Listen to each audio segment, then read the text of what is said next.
안녕하세요. 사연에 빠지다의 DJ 민영입니다. 오늘도 두 가지 사연 준비되어 있는데요. 과연 어떤 사연이 우리를 기다리고 있을지 오늘의 첫 번째 사연 먼저 만나보겠습니다. 안녕하세요. 결혼 5년차 30대 초반 여자입니다. 저는 소심하고 내성적인 성격이라 다른 사람들과 잘 어울리지 못하는 성격이었어요. 하지만 대학교 때 우연히 선배네 부모님 카페 일을 도와주게 됐는데 그때 카페에 일이 너무 재밌어서 그 카페에서 아르바이트를 하게 됐습니다. 일을 하다 보니 조금은 성격이 변하더라고요. 물론 좋은 방향으로요. 다른 사람과 이야기하는 게 이렇게 재밌었나 싶었어요. 그래서 이 일의 매력을 느껴 카페 일을 하게 됐습니다. 제가 좋아하는 일을 하며 혼자 살았다면 행복했을까요? 화목한 가정 속에서 자란 건 아니지만 나름 혼자 잘 견뎌내며 잘 살고 있다고 생각했는데 결혼을 한 후부터는 사는 게 조금 힘들더라고요. 남편과는 카페 일을 소개해준 선배를 통해 만나게 됐습니다. 겹치는 지인이라 한번 술자리를 같이 한 적이 있었는데 그때 남편이 선배에게 제가 마음에 든다고 이야기를 해서 다시 한번 만나게 됐어요. 근데 저는 만나지 않으려고 했어요. 남편 첫인상이 그리 좋지는 않았거든요. 술자리에서 좀 제게 무례하게 대했거든요. 선배 부탁이 아니었으면 나가지도 않았을 겁니다. 그런데 알고 보니 남편도 그날을 제일 후회가 되는 순간이라고 하더라고요. 그날 제게 첫눈에 반해 말을 걸려고 했지만 제가 반응을 적게 하자 무리수를 뒀다고 했어요. 두 번째 만나는 날 남편이 먼저 그날에 대해 사과를 하더라고요. 그날 남편이 사과를 하지 않았더라면 다시 만날 일은 없었어요. 저는 그런 남편의 모습을 보고 어쩌면 괜찮은 사람일지도 모르겠다는 생각에 한 번 더 만났고 결국 연애를 하게 됐습니다. 몇 년을 사귀다가 남편이 먼저 결혼 이야기를 했고 저도 이 남자면 괜찮겠다 생각해서 결혼을 했습니다.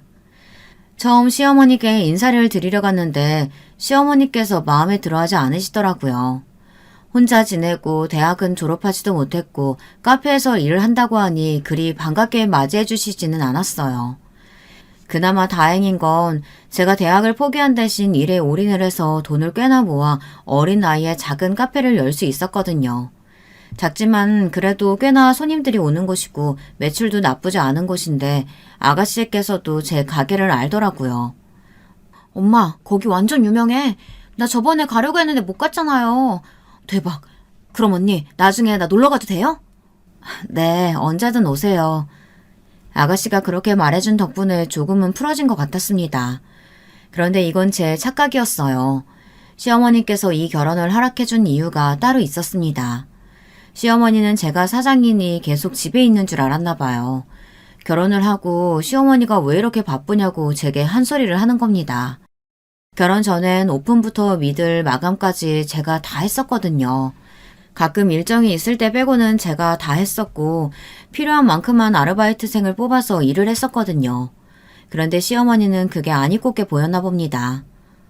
아니 너는 결혼도 했는데 그럼 집안일에 조금 신경을 써야지 그게 뭐니? 나는 또 사장이라고 쉬는 줄 알았네. 가게를 직원들한테만 맡길 수는 없어서요. 저는 그래도 최대한 저와 직원들이 일을 하고 바쁘면 아르바이트생을 구해야 한다고 생각하거든요. 근데 시어머니는 그거 좀 쉰다고 도움되는 거 없다면서 직원을 한 명 더 뽑으라고 이야기를 하시더라고요. 물론 저희 남편이 돈을 못 버는 건 아니지만 그래도 제가 해왔던 일이고 직원을 한 명 더 뽑으면 그만큼 돈도 줄어드는 건데 왜 싫다고 하는지 이해가 가지 않았습니다. 여러분은 이해가 가나요? 그러면서 직원 뽑는 돈이 아까우면 짧게라도 아르바이트생을 여러 명 구하면 되지 않느냐고 하시는데 아르바이트생이 쉽게 뽑히는 것도 아니고 아르바이트생이 직원만큼 책임감 있게 일을 하는 것도 아니라 그건 힘들 것 같더라고요. 시어머니는 장사에 대해 잘 모를 수 있으니 이해를 못할 수 있다고는 하지만 설명을 해드려도 이해할 생각은 하지 않으셨습니다. 그래서 그 일로 시어머니와 자주 말다툼을 했어요.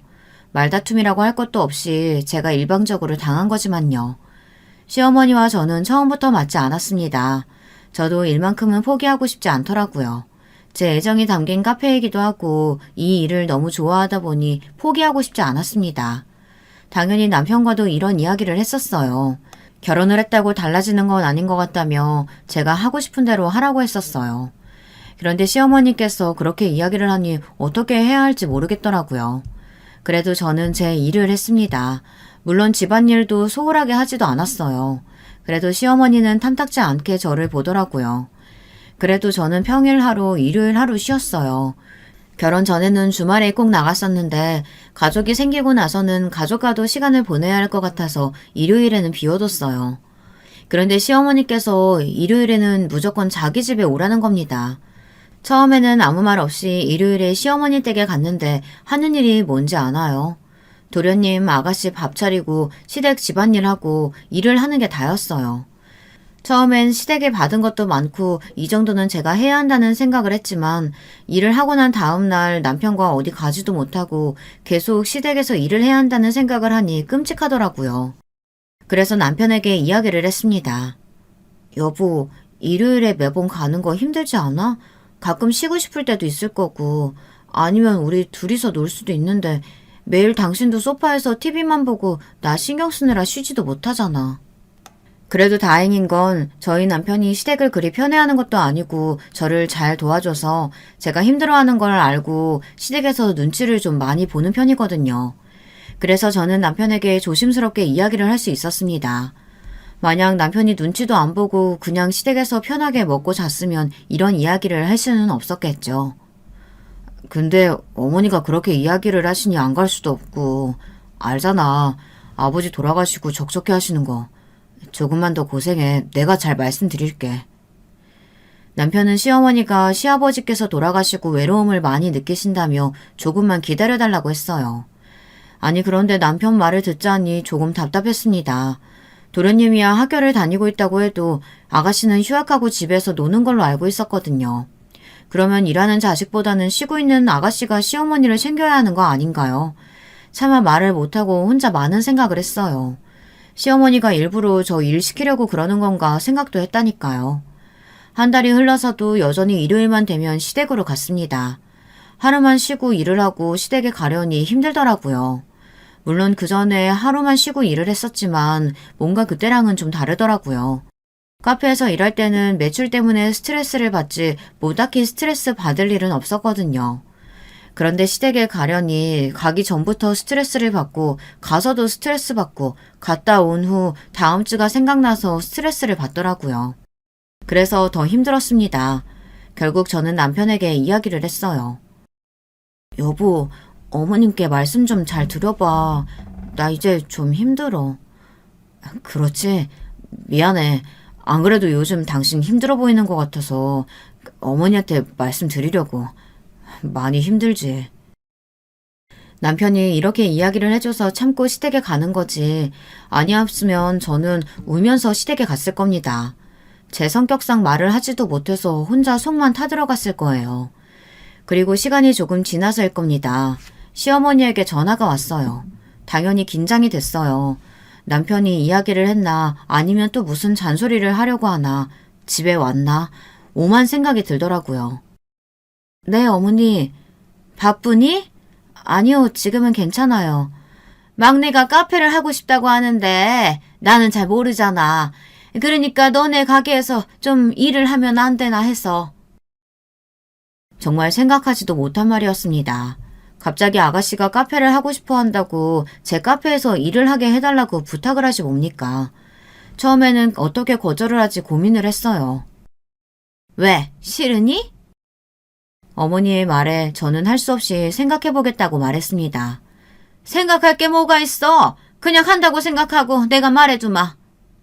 제가 된다고 한 적도 없는데 시어머니는 된다는 걸로 알고 아가씨께 이야기를 전하겠다고 하곤 끊었습니다.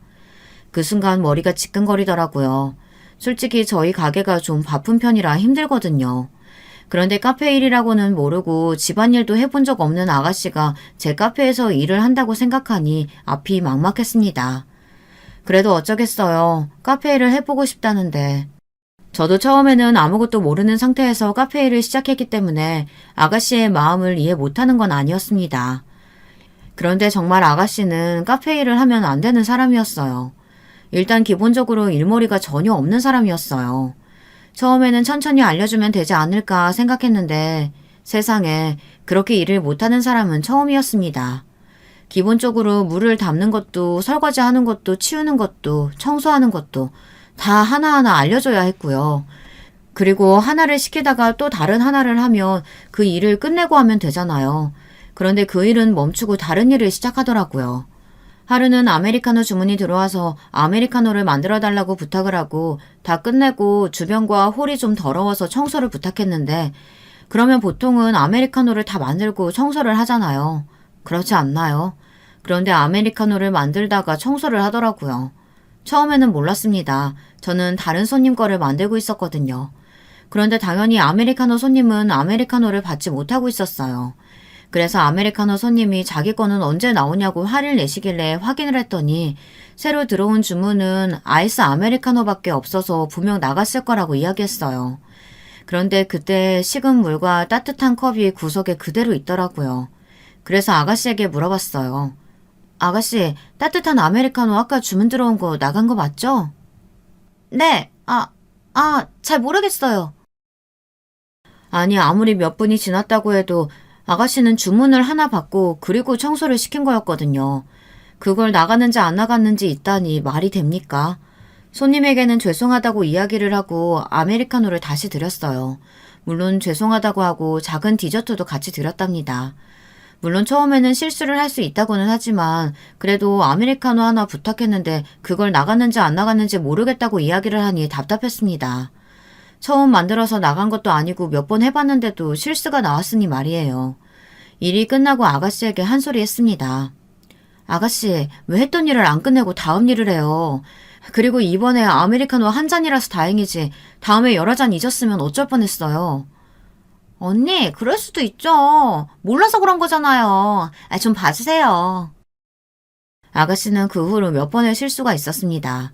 아니, 몇 번이 아니라 늘 실수가 있었어요. 심지어 자주 했던 아메리카노마저 실수가 잦았습니다. 아이스인지 핫인지 구분을 잘 하라고 했는데 그걸 확인을 안 하더라고요. 그리고 아가씨 마음대로 시간도 정해서 나오더라고요. 결국 저는 아가씨에게 나오지 말라고 이야기했습니다. 너무 하시는 거 아니에요? 저 친구들이 놀러 오기로 했단 말이에요. 그럼 저 커피 뽑는 모습이라도 보여주고 그만두면 안 돼요? 아가씨의 말에 저는 할 말이 없었습니다. 결국 전 그냥 놀고 와서 커피만 뽑아서 만들어 가라고 했어요. 아가씨는 뭐가 좋다고 저에게 고맙다고 하고 가더라고요. 잘렸는데도 기분이 좋아 보였어요. 그날 시어머니에게 전화가 왔습니다. 너는 애가 실수 좀 했다고 잘라버려? 네? 아니 어머님, 한 달이나 됐는데도 실수가 너무 잦고 아가씨가 마음대로... 어머니는 제 말을 끊어버리고는 계속 잔소리를 했습니다. 아니 그렇다고 잘라? 네가 사장이다 이거냐? 사장이 너만 있는 줄 알아? 그게 아니고요 어머님. 됐다. 듣기 싫다. 시어머니는 성질을 내며 전화를 끊었습니다. 그날 저는 너무 찝찝해서 남편에게 하소연을 했고 남편은 아무 말 없이 제 말을 다 들어줬어요. 그래, 애가 일머리가 좀 없기는 해. 아휴, 언제 철이 들렸는지. 근데 여보, 어머니가 당신 평일에도 올 수 있으면 오라는데 오늘 통화했거든. 근데 그렇게 이야기를 하시네. 내가 피곤해서 힘들 수도 있다고는 이야기하기는 했는데 어? 그래. 피곤하긴 한데 알겠어. 어머니한테 전화해보지 뭐. 그리고 그 다음날 시어머니에게 전화를 했습니다.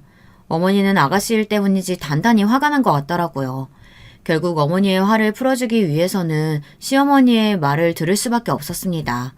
일도 하고 아무 문제도 없는데 이렇게까지 시어머니의 말을 듣는 게 조금 이상한가요?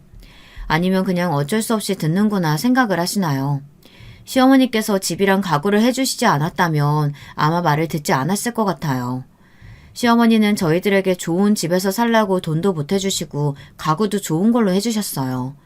물론 자기 아들 좋은 곳에서 살아야 한다고 해서 돈을 주시기는 했지만 그래도 저도 같이 살고 있는 입장이잖아요. 그래서 시어머니의 말을 들어줄 수밖에 없었습니다. 그렇잖아요. 해주신 게 크다 보니 거기에 맞게 저도 보답을 해드려야 되지 않겠어요. 가끔은 왜 받았을까, 안 받았으면 달라졌을까, 아무것도 받지 않았다면 시댁과 인연을 끊을 수 있었을까, 이런 생각을 하기는 하지만요. 결국 저는 하루 종일 일을 하는 사람이 되었어요. 아니, 오히려 카페 일을 하는 게 너무 좋았습니다.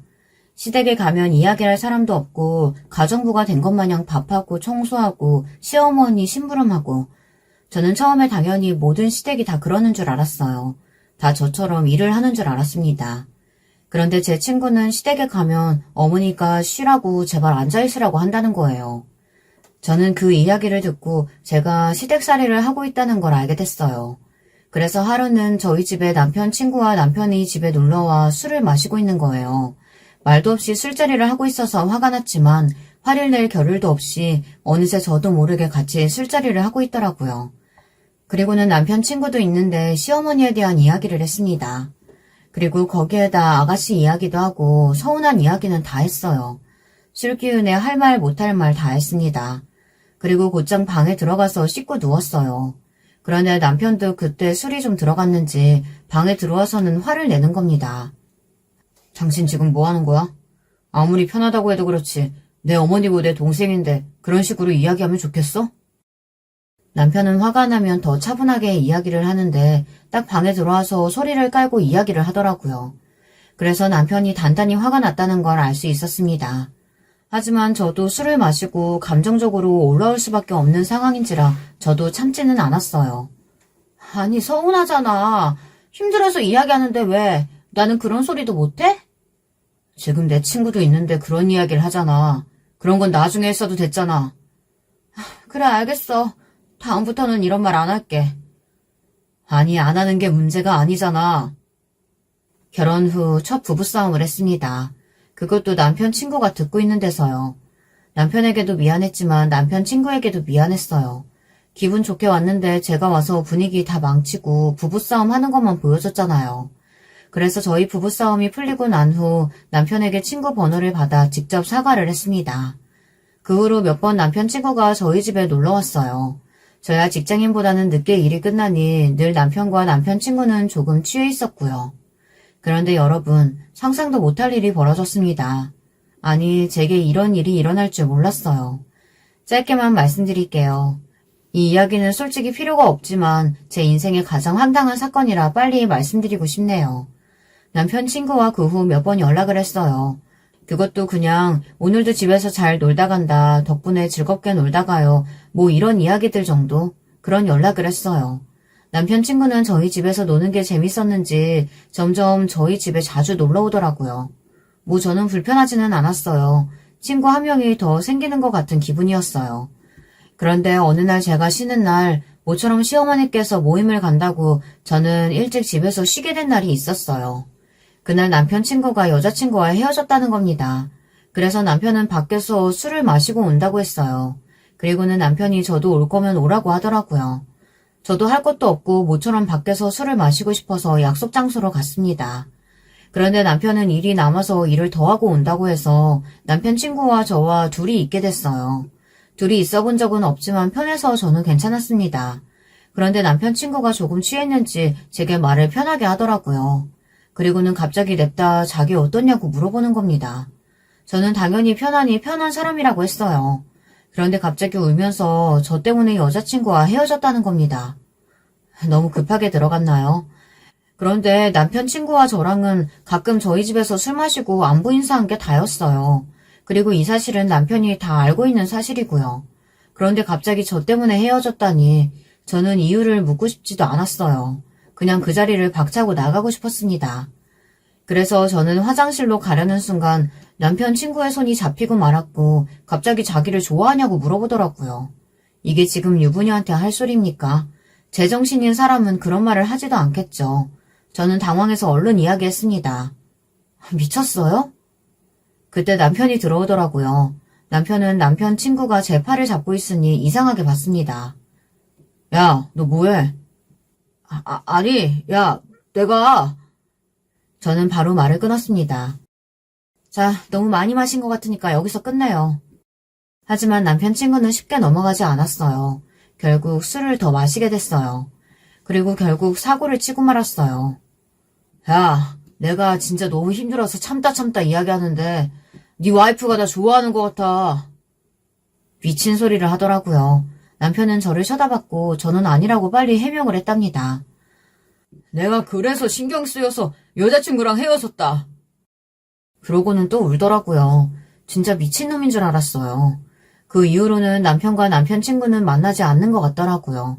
저 같아도 제 친구가 남편이 신경 쓰여서 남자친구랑 헤어졌다고 하면 그 친구를 만나지 않을 것 같네요. 그렇게 저는 그 사건으로 남편 친구와는 절대로 술을 먹지 않았고 제 친구들도 부르지 않았어요. 그리고 남편에게는 말은 안 했지만 그 후로 남편 친구에게 고백도 받았답니다. 그래서 저는 바로 거절을 하고 차단을 했어요. 정말 정신 나간 놈이지 않나요? 친구 와이프한테 고백을 하다니, 결혼을 안 한 것도 아니고 결혼한 유부녀한테 고백을 하다니 참 생각 없는 놈이었습니다. 그날 이후로 저는 술 한 모금도 입에 대지 않았어요. 다행이었어요. 왜냐면 그리고 몇 달 뒤 임신을 하게 됐거든요. 그런데 임신을 하고 나니 일을 하기가 점점 힘들어졌습니다. 그리고 요즘 시댁과 일을 번갈아 가면서 하려니 힘들더라고요. 그래서 시어머니께 부탁을 드렸어요. 어머님, 저 요즘 몸이 안 좋아서 그런데 격주로 주말만 가도 괜찮을까요? 아니면 격주로 가도 될까요? 아니 무슨 말도 안 되는 소리? 너 그럼 집이랑 가구 뭐 이런 거 홀랑 다 받아먹고서는 임신했으니까 그냥 배째라 이거냐? 아니 그게 아니고 너는 부모도 없으니까 신경 쓸 사람이 나밖에 없는데 그게 그렇게 힘드니? 다른 며느리들은 일도 하고 자기 부모도 챙기고 시부모도 다 챙기는데 너는 딸랑 나 하나 챙기는 게 그렇게 어려워? 시어머니는 자기 하나 봐주는 게 그렇게 어렵냐고 뭐라고 하는 겁니다. 근데 너무 서러운 거예요. 임신도 해서 힘든데 시댁살이까지 해야 하는 게 너무 서러웠습니다. 그게 아니고 일도 하고 집안일도 하니까 힘들어서요. 그러게 누가 일을 하래? 내가 한 명 구하라고 했잖아. 그럼 좀 더 편할 텐데. 에휴. 그리고 너는 왜 자꾸 말대답이야? 하여튼 못 배운 티가 난다니까. 아유, 내 팔자야. 결국에는 저는 일을 쉬게 됐습니다. 이 상태로는 아이한테 좋지 않을 것 같아서 집에서 쉬기로 마음먹었고 그래서 직원을 한 명 더 뽑기로 했습니다. 아깝기는 했지만 아이가 더 중요하니까요. 저는 일을 한 이후로 처음으로 푹 쉬어보는 거였습니다. 쉬는 게 아니었지만요. 두통도 있고 소화도 안 되고 몸이 좀 안 좋았습니다. 그런데 시어머니가 계속 저를 찾으시더라고요. 계속 저를 부려먹었습니다. 그리고 어느 날 시어머니 생신 때 음식 준비를 하다가 지쳐서 남편 방에서 쉬려고 했는데 시어머니가 안방에서 아가씨와 제 욕을 하시고 계신 걸 들었습니다. 물론 일방적으로 시어머니께서 제 욕을 하고 아가씨는 들어주는 입장인 것 같았지만 저는 둘에게 실망을 했습니다. 시어머니께서 저를 싫어하는 이유가 따로 있기는 하더라고요. 아니 애가 싹싹한 맛도 없고 똑똑한 것 같지도 않고 그리고 지가 뭐 대단한 카페 사장이라도 되는 것 마냥 아주 잘난 척이나 하고 안 그러니? 뭐 그건 그런데 엄마는 새언니를 왜 그렇게 안 좋아해? 안 좋아하기는 솔직히 안 좋아하잖아. 맞잖아. 그럼 내가 왜 좋아해야 되니? 생긴 게 꼭 네 아빠랑 살았을 적 그 여시 같은 여자랑 닮아서 싫어. 하필 첫째는 골라와도 꼭 그런 여자를 골라와서는 그 양반 닮았어. 잘은 모르지만 시아버지한테 여자가 있었는지 그 사람을 닮아 싫어한다니 억울했습니다. 닮고 싶어서 닮은 것도 아니고 저는 그 여자가 아니잖아요. 그런 이유로 저를 싫어한다니 저도 더 이상 시어머니에게 예쁨을 받으려고 애를 쓰지 않기로 다짐했습니다. 그런데 시어머니야 그렇다 쳐도 갑자기 아가씨가 저를 무시하는 것 같은 느낌이 들었어요. 시댁에 갈 때마다 저를 하인 부리듯 막 부려먹는 거 아니겠어요? 시어머니야 어쩔 수 없다고 쳐도 아가씨한테까지 그런 취급을 받으니 조금 서럽더라고요. 하루는 계속 이것저것 막 시키더라고요. 안 그래도 배가 많이 부른 상태라 몸이 많이 힘든데 이것저것 많이 시키니 지치더라고요. 남편이 보고 그만 시키라고 할 정도였어요. 남편에게 이야기를 해봤자 괜히 좋아질 것 없다고 생각해서 말하지 않았는데 남편도 느끼고 있었나 봐요. 남편이 아가씨에게 적당히 하라고 혼을 내더라고요. 그런데 아가씨는 자기가 뭘 잘못했냐며 부탁을 할 수도 있는 거 아니냐며 말을 하는 겁니다. 솔직히 아가씨가 교묘하게 뭘 시키기는 했어요. 되게 사소한 걸 부탁해서 안 들어주자니 거절을 못하겠고 들어주자니 몸이 피곤하고 그런데 아가씨가 갑자기 이 정도도 못 들어주냐고 제게 물어보는 겁니다. 그래서 저는 솔직하게 이야기했어요. 들어줄 수는 있죠. 그런데 계속 이런 부탁하시면 힘들기는 하죠. 언니 너무해요. 언니 저 싫어하는 거 아니에요? 아니, 예전에 저랑 일했을 때도 좀 마음에 들지 않는 것 같았고, 제가 뭐 부탁하면 떨떠름한 표정으로 보고. 저 싫어하죠? 아니에요, 아가씨. 무슨 때를 쓰는 초등학생인 줄 알았습니다. 다짜고짜 자기를 싫어하느냐고 물어보다니 자기가 한 행동은 생각도 못하고 그렇게 이야기를 해버리니 할 말이 없었어요.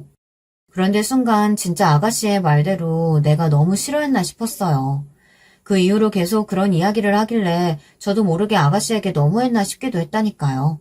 저에게 부탁하는 횟수는 줄었지만 아가씨가 제게 섭섭하다고 이야기를 많이 했습니다. 나는 언니가 제 친언니 같아서 이것저것 부탁을 좀 한 건데 새언니가 싫다면 이제 안 할게요. 당당하던 아가씨는 갑자기 불쌍한 사람처럼 이야기를 하는 거예요. 그리고 더 짜증이 나는 건 그러면서 은근슬쩍 시어머니가 있을 때는 다 부려먹더라고요. 제가 만만한지 저를 가지고 노는 것 같은 기분이 들었습니다. 그래도 굳이 이야기해서 기분이 나빠질 거 그냥 넘어가자 생각했어요. 그런데 아이를 낳고 나서도 똑같이 대하는 거예요. 물론 더 나아질 거란 생각은 하지 않았지만 그래도 아이를 낳았으면 좀 다르게 대할 줄 알았어요. 육아도 힘들고 매출이 예전보다 조금 줄어서 스트레스가 많았는데 시어머니의 구박과 아가씨의 말 때문에 더 스트레스를 받았어요. 그래서 더는 못 참고 아가씨에게 한 소리 했답니다. 아가씨, 이제 아가씨 스스로 좀 해보세요. 제가 가정부도 아니고 이것저것 다 시키는 대로 할 수는 없을 것 같아요. 너무해요. 왜 저를 나쁜 사람으로 만들어요? 제가 언제 이것저것 시켰다고요? 아니나 다를까 아가씨는 또 제가 나쁜 사람이냐 몰아가더라고요. 제가 또 언제 나쁜 사람으로 만들었다고 그래요. 아가씨, 저도 이제 힘들어요. 조금 욱해서 저도 모르게 아가씨에게 소리를 쳤습니다. 그런데 그때 시어머니가 제 뺨을 때렸어요. 제가 그렇게 잘못을 했나요? 뺨을 맞을 정도로. 참다가 한 소리 한 건데 뺨을 맞을 정도로 잘못했다고 생각하지는 않거든요. 순간 놀라서 저는 시어머니를 쳐다봤습니다. 시어머니는 왜 내 자식한테 소리를 치냐고 막 뭐라고 하셨어요. 저는 그때 너무 충격적이어서 울먹거리며 말했습니다. 어머니, 저한테 왜 그러세요? 저도 힘들어요. 참고 참다가 이야기한 건데 제가 맞을 정도로 잘못했어요? 어머니도 아시잖아요. 아가씨가 저한테 많이 시키는 거. 그럼 당연히 해야지. 서운했니? 그럼 이 집에 왔으면 안 됐지? 부모도 없는 년 받아준 거 감사하게 생각해야지. 시어머니의 말에 저는 충격을 받았습니다. 하고 싶은 말이 너무 많았지만 저는 하지 않았어요. 이야기를 해봤자 제 이야기를 들어줄 생각도 하지 않으실 것 같고 그냥 변명한다고 생각을 할 것 같아 이야기를 하지 않았습니다. 그날 이후 시어머니의 구박은 더 심해졌어요. 남편에게 이야기를 했고 남편이 한 소리 했지만 그럴수록 시어머니의 구박은 더 심해졌습니다. 그래서 저는 한동안 나가지 않았어요. 그런데 안 나가니 편하긴 한데 괜히 마음이 찜찜하더라고요. 그래도 신경 쓰지 않으려고 노력했어요. 아이를 보느라 일을 할 수는 없지만 가끔 가게에 가면 맞이해주는 직원들과 이야기를 하며 힐링을 했어요. 그렇게 한 달을 시댁에 가지 않았습니다. 그런데 남편이 한 소리 하더라고요. 아무리 그래도 한 달은 너무한 거 아니냐고. 자기도 많이 기다려줬는데 언제까지 기다려줘야 하냐고 하더라고요. 남편도 시어머니에게 시달리고 있어서 힘들 거라고 생각은 했는데 더는 못 기다리겠나 본지 제게 이야기를 하더라고요. 남편을 봐서라도 가야겠다고 생각했습니다. 남편이 저한테 잘해주니 저도 참고 가야겠다고 생각을 한 거였어요. 아니면 절대 가지 않았을 겁니다. 오랜만에 가서 시어머니에게 한 소리 들을 거라 생각을 했는데 아무 소리 하지 않고 그냥 평소처럼 요리시키고 청소시키고 설거지 시키려고 하더라고요. 그렇게 몇 개월 동안 했습니다. 시댁에 가는 횟수는 줄었고 일하는 강도가 조금씩 올라갔어요. 하지만 또 거기서 뭐라고 했다가는 더 큰 소리를 들을 것 같아 묵묵히 일했답니다. 그런데 정말 너무하지 않나요? 시댁에 일을 하러 온 것 같잖아요. 하루는 시어머니께서 모임에 간다고 갔다가 친구들이 집에 올 수도 있으니 맛있는 음식을 준비하라는 겁니다. 그리고는 화장실 청소까지 부탁하더라고요. 저는 그걸 또 들어줬습니다. 아이는 울고 있지 청소는 해야 하지. 심지어 그때는 아르바이트생이 배달 실수를 해서 정신이 없었는데 어찌어찌 끝을 냈어요. 그런데 열받는 건 뭔지 아시나요? 그리고는 어머니 친구는 오지 않았습니다. 정말 너무하지 않나요? 그리고 또 하나의 사건이 터지게 됩니다. 도련님이 결혼을 한다고 여자친구를 데려온다고 하더라고요. 그래서 그날도 음식 준비하느라 바빴어요. 이제 어머니는 저를 있는 사람 취급을 해주지 않았어요. 저는 익숙했습니다. 그냥 이 시간이 빨리 지나가길 빌었어요. 그런데 더 싫은 건 도련님 여자친구가 의사라고 하더라고요. 의사, 괜찮아요. 제가 싫었던 건 시어머니의 구박이었어요. 병원장 딸이라며 자기도 이제 인생 폈다며 드디어 자기도 제대로 된 며느리를 보게 됐다며 했던 이야기를 또 하며 모든 사람에게 전화를 돌리더라고요. 그런 말은 너무 많이 들어서 이제는 상처도 되지 않았어요. 그냥 지칠 뿐이었어요. 의사라는 말을 듣고 참 비교 많이 당하겠다 생각했지요. 동서가 생겨서 좋기는 하지만 시어머니와 아가씨 같은 사람이라면 더 힘들어지잖아요. 저는 좋은 사람이길 빌었습니다. 그리고 동서가 첫 인사를 하러 왔어요. 예쁘고 착해 보였어요. 저는 동서의 첫인상을 보고 조금은 안심했습니다. 첫인상과 다를 수는 있지만 일단 굉장히 선해 보이는 사람이었거든요. 시댁 식구들은 동서와 웃으며 이야기를 하고 있었습니다. 남편은 저를 도와주려고 했지만 저는 괜찮다고 했어요. 막 바쁘게 움직이고 있을 때 갑자기 동서가 제 이야기를 하더라고요. 어머님, 저분은... 아, 전혀는 파출부나 다름없어. 신경 쓰지 마. 대놓고 조롱을 하자 저는 손이 떨렸습니다. 너무 화가 났어요. 어떤 말을 들어도 괜찮았고 이제는 무슨 이야기를 해도 괜찮을 거라 생각했는데 아니었어요. 참고 참다가 저도 모르게 터져버렸어요. 순간 앞이 핑 돌면서 아무 생각도 나지 않았습니다. 그런데도 시댁 식구들은 웃으며 이야기를 하더라고요. 눈치를 보는 건 남편과 동서뿐이었어요. 어머니! 좋은 날 뭐라고 하지 말고 밥이나 먹어. 여기 고기 좀 더 주렴. 저는 눈물을 참고 고기를 더 주러 갔습니다. 그런데 갑자기 동서가 제게 말을 걸더라고요. 혹시 저희 어디서 안 봤나요? 네. 아니요. 어디서 다른 사람이랑 착각하신 거 아니에요? 저도 모르게 말이 조금 날카롭게 나갔습니다. 또 그 말투를 보고 시어머니께서 뭐라고 했어요. 너는 애가 싸가지 없게 말투가 그게 뭐니? 그 순간 동서가 놀라며 이야기를 했습니다. 혹시 혜미 언니 아니세요? 맞죠? 저 기억해요? 갑자기 동서가 제 이름을 부르는 겁니다. 저는 동서를 빤히 쳐다봤어요. 그런데 어렸을 때 친하게 지내던 동생이었더라고요. 자기 이름을 이야기하자 저도 기억이 났습니다. 그대로 자랐더라고요. 왜 몰랐을까 싶을 정도로요. 그리고는 시어머니가 당황하며 물어봤어요. 어떻게 하니? 아, 아버지가 예전에 언니 아버지 밑에서 일을 했었거든요. 그래서 어렸을 때 자주 만나서 놀았어요. 뭐? 언니 고아 아니야? 네? 형님 무슨 말을 그렇게 하세요? 저기 삼성병원 아시죠? 거기서 일하고 계신데요? 동서의 말을 듣고 시댁 식구들 모두 놀라 뒤로 자빠졌습니다. 남편도 몰랐던 사실이라 저를 쳐다봤어요. 아가씨 남자친구도 계셨는데 그분은 재미있다며 흥미롭게 지켜보더라고요. 시어머니는 당황하면서 저에게 물었습니다. 저는 그냥 사연이 있어서 가족과 인연을 끊었다고 이야기를 했습니다. 저는 앞에서 제가 화목한 가정은 아니라고 했던 말 기억하시나요? 저희 가정은 화목하지는 않았어요. 저희 아버지는 굉장히 큰 병원을 운영하고 있었고 저희 어머니는 꽤 괜찮은 집안에서 태어나 아버지와 선을 보고 결혼을 해 저를 낳게 되었습니다. 그런데 둘은 조건만 받지 맞지는 않았던 것 같아요. 싸우지도 않았어요. 그냥 둘이 말이 없었습니다. 서로 남보다 못한 존재였어요. 그래서 저는 부모님에 대한 사랑을 받아보지도 못했어요. 어렸을 땐 당연하다고 생각했었는데 동서의 부모님을 보고 다르다는 걸 느꼈어요. 동선의 부모님이 자주 놀러 오셔서 동서와 자주 놀았었는데 그때마다 동선의 부모님께서 저를 잘 챙겨줬고 굉장히 화목해 보이더라고요. 저희 집이 화목하지 않다는 걸 안 순간부터 매일 부모님이 달라졌으면 좋겠다고 소원을 빌었어요. 하지만 달라지겠어요. 오히려 더 사이가 안 좋아졌습니다. 아버지가 자기는 작은 병원을 열어 혼자 일하고 싶다고 이야기를 하더라고요. 어머니는 안 된다고 그러면 이혼이라고 이야기를 했고 어린 나이부터 저는 부모님의 이혼을 걱정했습니다. 하지만 결국 부모님은 이혼을 하고 말았어요. 뭐 이혼만 했으면 부모님과 인연을 끊고 살지는 않았을 거예요. 솔직히 집안 형편은 괜찮았으니 제가 인연을 끊으면 손해라고 생각을 했거든요. 안 그런가요? 제가 인연을 끊는 데에는 한 가지 사건이 있었습니다. 아버지의 재혼이었어요. 아버지가 재혼을 했는데 어머니와 이혼 소송을 하기 전부터 만나고 있던 사람이었어요. 왜냐면 종종 그 여자 때문에 부모님이 싸우는 걸 봤거든요. 심지어 새어머니라는 사람은 저희 집에도 종종 왔습니다. 왜냐면 아버지 후배의 아내였거든요. 그래서 종종 저희 집에 와서 밥을 먹었어요. 둘이 눈이 맞아서 이혼을 했는지 아니면 다른 이유가 더 있는지는 모르겠지만 어쨌든 이혼을 하고 그 여자를 집에 들였어요.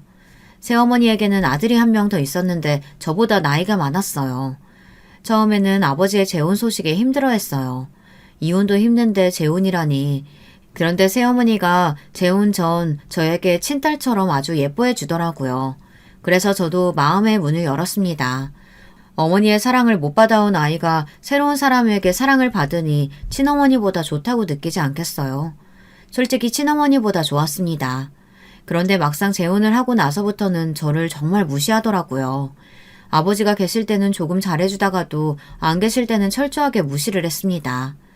이제 막 고등학생이 된 저는 견딜 수가 없었어요.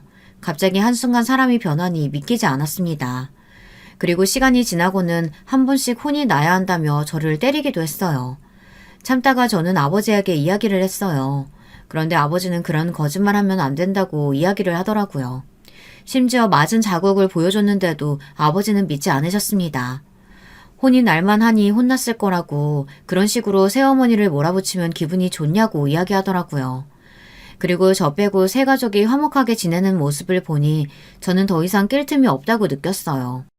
그래서 저는 대학에 들어가자마자 가족들과 인연을 끊었습니다. 학교는 어머니가 돈을 대주셨고 또 어렸을 때부터 모아둔 돈이 있어 그걸로 어느 정도 생활을 했었는데 어머니도 다른 사람과 재혼을 하고 난 뒤로는 저를 챙기지 않으셨어요. 그래서 어머니와도 인연을 끊게 됐습니다. 그리고 저는 힘들어하다가 선배를 만나 카페에서 일을 하게 됐고 그러면서 카페에서 일을 하는 게 저에게는 큰 힘이 되어 학교도 그만두고 카페 일에 매진하게 되었던 겁니다. 그리고 남편을 만나 결혼을 하게 되었어요. 저희 아버지 병원이 꽤나 유명한데 그 이야기를 듣자 시어머니는 당황하더라고요. 그 이야기를 듣고는 시어머니의 행동이 조금 달라지기 시작하더라고요. 일을 하려고 하니까 일도 하고 왔는데 피곤할 거라고 쉬라고 하더라고요. 그래도 아가씨는 시종일관 저에게 일을 시켰습니다. 그런데 시어머니가 아가씨를 때리면서 앞으로 저에게 일을 시키지 말라고 하더라고요. 저는 달라지는 시어머니가 좋다기보다는 오히려 더 싫어졌어요. 아버지의 직업을 듣고 난 뒤 사람이 달라지니 얼마나 꼴보기 싫겠어요. 그 뒤로는 아가씨도 도련님도 제 눈치를 보더라고요. 왜 얘기 안 했어? 남편은 부모님이 계신다는 건 알았지만 인연을 끊었다는 건 알고 있었어요. 그런데 잘 사는 집안인지는 몰랐던 것 같아요. 그렇겠죠. 제가 이야기를 안 했으니. 그냥 뭐가 좋은 이야기라고. 그래도 어머니가 뭐라고 하실 때 좀 떳떳하게 말을 할 수 있었잖아. 인연 끊었는데 그게 무슨 소용이 있어. 알잖아, 어머니 성격. 그래도 장인 장모님이 잘 사신다는 것만 알아도 다르게 행동했을 거야. 순간 저는 남편에게 서운함이 밀려오더라고요. 다 알고 있었으면서도 매번 이야기를 해보겠다고 해서 자기 엄마 못 이겨 제가 늘 시댁에 갔다 오고 시댁에서 일을 했잖아요. 남편이 좀 더 강하게 나갔다면 그럴 일이 없지 않았을까. 갑자기 남편이 미워지기 시작하더라고요. 그래서 저는 남편에게 이야기를 했습니다. 너무 힘들다고, 왜 그걸 강하게 이야기를 못하냐고. 그리고 이제 와서 바뀐 태도도 우습다고 이야기했어요. 남편은 아무 말도 못하더라고요. 미안해. 그리고 결국 그날 남편이 시어머니에게 따끔하게 한 소리 했는지 더는 시댁에 오지 않아도 된다고 시어머니께 직접 연락이 왔더라고요. 그리고는 미안하다고 이야기를 하더군요. 그런데 그런 이야기는 들리지도 않았어요. 제가 어떤 집안인지 알고 그렇게 사과하는 거잖아요. 만약 동서가 아니었다면 저는 계속 시댁에서 일을 하고 있었겠죠. 여러분도 그렇게 생각하지 않나요? 그날 저는 처음으로 시어머니에게, 아니 사람에게 시원하게 제 속마음을 이야기했습니다. 어머니, 솔직히 어머니가 지금 일하는 거 당황스러워요. 만약 동서가 이야기하지 않았다면 저는 계속 어머님 댁에서 일하고 있었겠죠? 어머니 정말 너무하세요. 아니 너는 내가 사과를 해도 난리야. 결국 어머니도 다시 성격을 드러내더라고요. 그리고 어머니, 저 왜 싫어하는지 알아요. 그런데 닮았다고 싫어하는 건 아니지 않아요? 물론 고아에다가 학교도 못 나와서 싫어하셨겠죠. 그건 그렇다고 쳐도 싫어하는 사람을 닮았다고 싫어하는 건 정말 아니라고 생각해요. 저도 이제는 시어머니의 눈치를 보고 싶지 않았어요. 솔직히 제가 돈이 없는 것도 아니고 제가 일도 열심히 하고 잘 벌고 있었고 그리고 몇 년 동안 시어머니에게 돌려줄 돈도 모으고 있었거든요. 그래서 저는 떳떳했습니다. 시어머니가 가구와 집 이야기를 하면 저는 당장이라도 시어머니에게 돈을 줄 수 있었거든요. 그런데 딱 그게 이때다 싶어 시어머니에게 이야기를 했습니다. 그리고 어머니, 집은 정말 감사해요. 그런데 말인데요. 제가 돈을 좀 많이 모았거든요. 돈 보내드릴게요. 그리고 저 다시는 안 부르셨으면 좋겠어요. 무슨 이유에선지 저는 시어머니에게 그런 소리를 했고 심장이 벌렁거렸지만 속이 뻥 뚫린 것처럼 시원했습니다.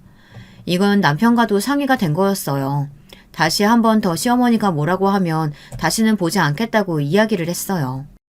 처음에 남편은 그건 아니라고 말을 하다가 이때껏 겪어온 일들을 보고는 한숨을 쉬며 알겠다고 하더라고요.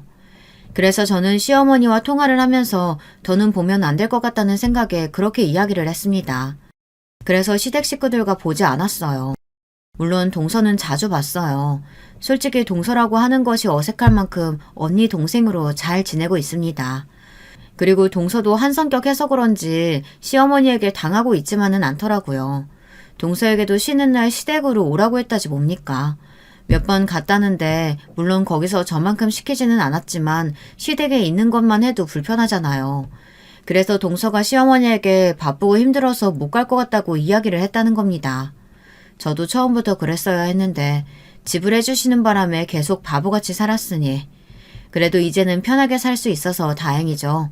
덕분에 저는 일도 다시 즐겁게 나갈 수 있게 됐고 아이도 시어머니에게 안 맡기고 어린이집에 보내 좀 더 눈치를 안 볼 수 있게 됐어요. 삶이 아주 편해졌습니다. 그리고 동서가 오고 얼마 뒤 아버지가 제 소식을 들었나 봅니다. 아버지 번호로 전화가 왔어요.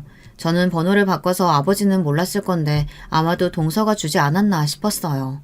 저는 당연히 아버지의 번호를 알고 있으니 아버지라는 걸 알았어요. 그래도 아버지니까 전화를 받았죠.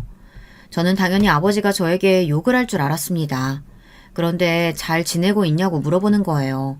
그리고 결혼 소식 들었다고 왜 부르지 않았냐고 하는데 순간 눈물이 나더라고요. 그래도 부모님은 부모님인가 봅니다. 결국 저는 아버지와는 다시 연락을 하게 되었어요. 동서 덕에 시어머니와 인연을 끊을 수 있었고 아버지와 다시 연락을 할 수 있게 돼서 참 고맙더라고요. 사람이 죽으라는 법은 없나 봅니다. 다시 이렇게 잘 살 수 있게 돼서 얼마나 다행인지 모르겠네요. 물론 혼자 지냈다면 더 재미있을 거라는 생각을 하기는 하는데 그래도 제 가족도 생기고 다시 가족도 찾을 수 있어서 참 다행이네요. 가끔은 시어머니와 괜히 연을 끊었나 생각이 들어요. 사람이 좀 달라지면 다시 아버지처럼 인연이 생길까요? 어떻게 생각하시나요? 여러분도 저처럼 가족과 인연을 끊었다가 만났다가 한 경험이 있으신가요? 그럼 제 이야기 들어주셔서 감사합니다. 좋은 하루 보내세요. 여러분, 두 번째 사연 시작하기 전에 좋아요, 구독 꼭 눌러주실 거죠? 그럼 두 번째 사연 바로 시작합니다. 안녕하세요. 저는 지방 사는 40대 후반 여자입니다. 평소에 유튜브 사연을 자주 듣는 편인데 저한테도 이런 일이 생길 줄 전혀 몰랐어요. 나와는 다른 일이라고 생각했는데 놀랍게도 저에게도, 이 평범한 저에게도 이런 날이 오네요. 제 사연은 바로 남편과 시댁 그리고 우리 친정에 관한 사연입니다. 평소에 드라마에서나 혹은 친구들과 모임에서 그리고 이렇게 사연을 통해 웃기고 감동적인 혹은 저조차도 어이없는 얘기를 많이 들을 수 있었는데요. 아마 대한민국 며느리라면 다 고부 갈등이 있을 거고 그 정도의 차이지 아예 없는 분을 찾아보기 힘들죠. 물론 간혹 우리 시부모님, 며느리는 괜찮다고 하실 수 있는데 그런 경우는 어느 한쪽이 참고 있거나 혹은 전생에 나라를 구해서 복을 받은 거라고 보면 되겠네요. 물론 예전처럼 시어머니들이 대놓고 시집살이를 시키는 건 많이 사라졌다고 하고 반대로 며느리가 무서운 시어머니도 참 많죠. 무튼 오늘 제 사연은 사이다도 있고 감동도 있습니다. 일단 제가 자라온 환경에 대해 말하자면 저는 위로 쌍둥이 오빠들이 있는 막내딸로 태어났어요. 쌍둥이 오빠들은 일란성이라 서로 되게 닮았는데 자세히 보면 얼굴에 있는 점의 위치가 한 명은 눈 밑에, 다른 한 명은 볼 가운데에 있어서 그걸로 구분하곤 합니다. 제가 기억하는 아주 어린 시절은 되게 행복했던 기억밖에 없어요. 어렸던 제가 느꼈을 정도로 집안은 화목했고 아버지와 어머니도 자식들에게 다정하고 사랑을 많이 주시던 분들이셨어요. 특히 아버지는 제가 3남매의 유일한 딸이라 얼마나 애지중지했는지 몰라요. 물론 아버지니까 오빠들도 사랑하셨는데 막내딸에 대한 사랑이 지극해서 오빠들 몰래 과자도 사주시고 똑같은 잘못을 해도 저는 혼나지 않는 경우도 많았어요.